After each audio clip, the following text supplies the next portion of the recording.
Itinanghal bilang mga kampiyon sa paglaban sa kahirapan ang mga natatanging kooperatiba at community-based group sa 2025 Poverty Reduction Awards sa Las Piñas. Si Troy Gomez sa report.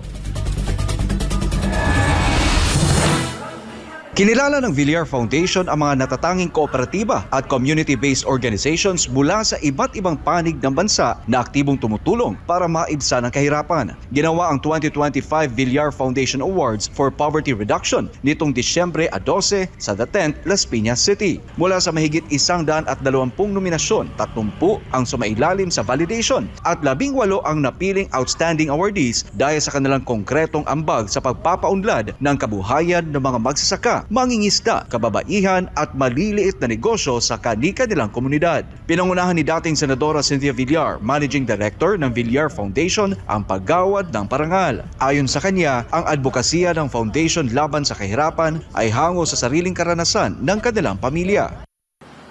And in August 2013, the Villar Foundation Awards for Poverty Reduction was established for the exemplary achievements of communities like enterprises like cooperative in helping local economic development and improvement of lives. Kaya kayo po ang kapartner namin para pagpapaganda ng buhay ng ating kapwa Pilipino.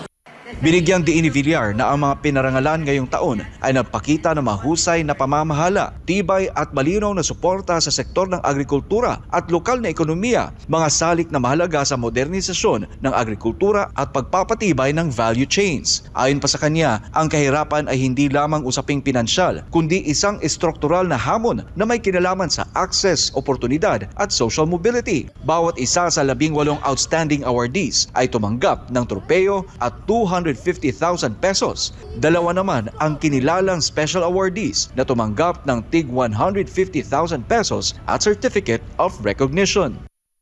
Alam nyo, ito po ay ginawa namin ng December dahil birthday po ni Senator Manny Villar. Okay? Imbes na magbe-birthday siya taon-taon, yung binibigay namin sa inyong 5 million, binibigay niya na lang sa kooperatiba. Kabilang sa mga pinarangalan ang mga kooperatiba mula Luzon, Visayas at Mindanao, mula sa Cordillera at Cagayan Valley hanggang Cebu, Southern Leyte, Zamboanga, Lanao del Norte at Caraga. 2 ring kooperatiba mula sa Las Piñas City ang tumanggap ng special awards. Para sa Diyos at sa Pilipinas kung mahal, Troy Gomez nag-uulat, SMNI News.